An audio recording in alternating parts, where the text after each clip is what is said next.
I'd like to ask Eve for 2 minutes to say, okay, hiring a rookie.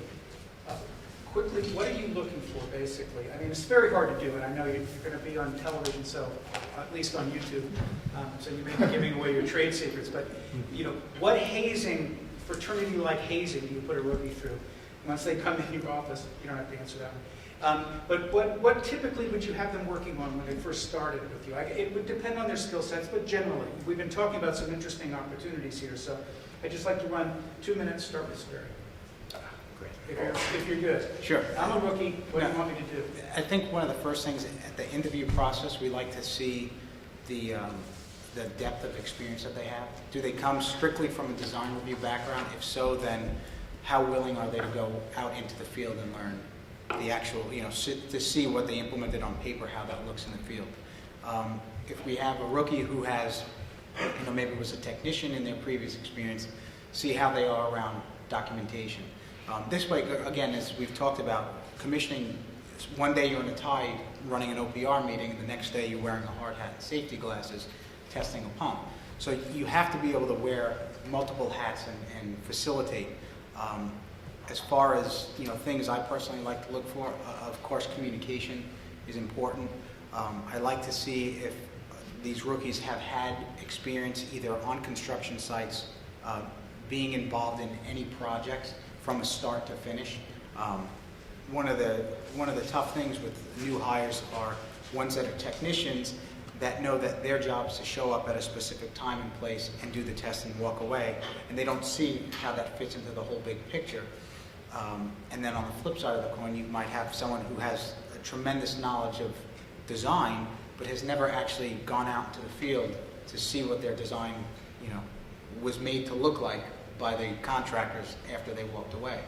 So I look for communication. I look for willingness to, get dirty, the ability to focus in on detail, and while looking at detail, also understand how that fits into the grand scheme of the whole project. Mike? So technical knowledge is important, credentials is important, some level of field experience is important, but I mean, mainly you can teach all those things, and I'm looking for an attitude and a willingness to learn, because especially right now, commissioning is, we've talked mainly about HVAC today, but there's a whole world out there with building envelope and teledata and electrical.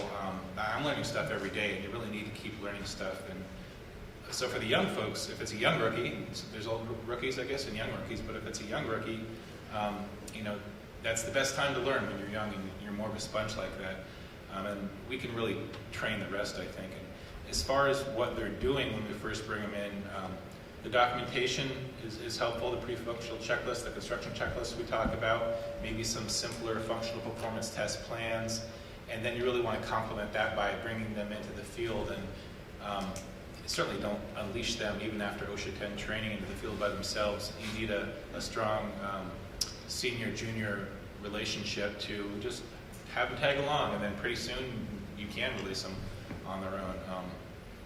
Just sit in on meetings, learn, and as long as you can include them in some of your activities, and maybe you're a note taker, or they're helping you keep track of issues or whatever, that's all great learning experience, and trains them to be able to do that on their own. I'll add two more things to this.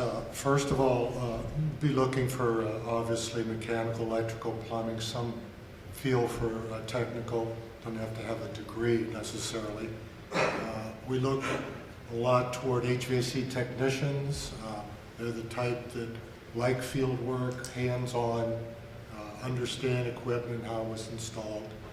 And then what Paul and I were talking about during the break, communications and psychology, because he's going to have to communicate with design professionals, construction folks, managers, project managers, field guys, tradesmen.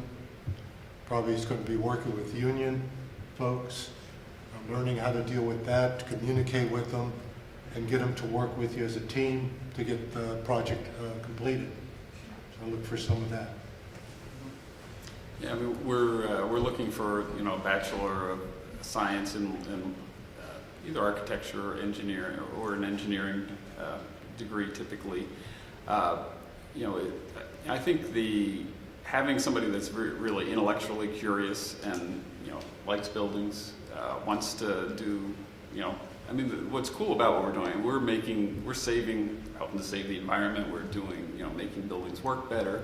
So it really is, I mean, my kids, you know, are very green and environmental, and they're like, what you do is pretty cool. So I think having people that see what they're doing, you know, that really understand that we are making an impact in a big way to the environment and to particularly to the occupants of the building, you know, I think is important. A lot of the technical skills can be taught if you're intellectually curious and want to learn. And as a commissioning authority, an overall commissioning authority, you really need to know a lot about everything. And it takes a while to learn a lot about everything. You can't get 20 years experience in 2.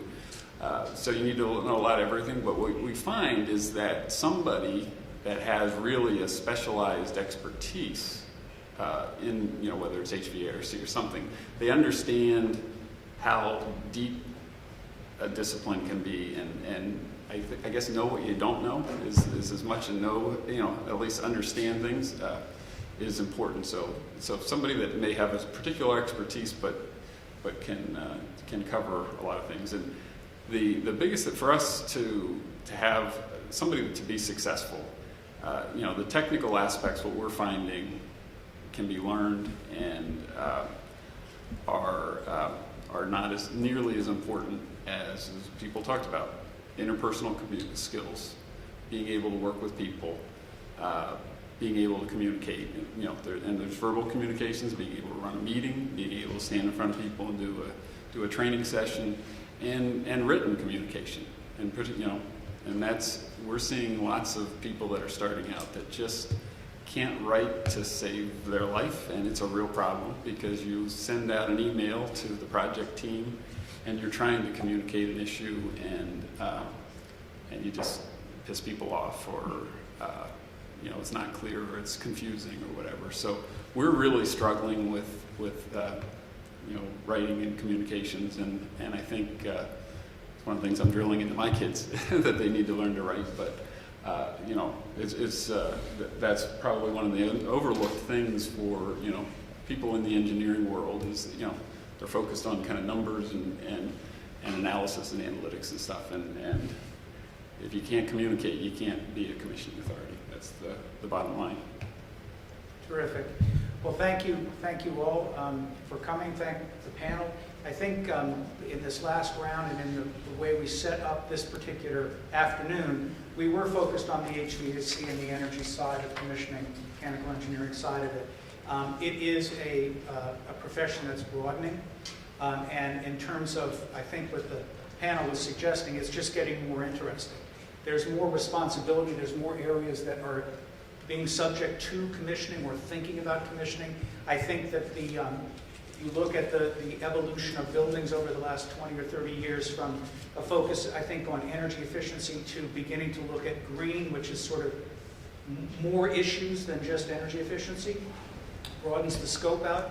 When you really start looking at what makes a building work, you've got to add all this stuff, not just the HVAC, but particularly the IT and other aspects of it, plus structure, plus resilience. Eventually, I mean, I think that'll all get commissioned. It'll all be part of, does this actually work as a system? It's just getting more and more sophisticated. So for the rookies out there, you know, based on what these guys said, not only are there opportunities right now, but I think those opportunities are going to grow and deepen as the definition of commissioning continues to expand over time. So with that, I'd like to thank you all and close this session. Thank you.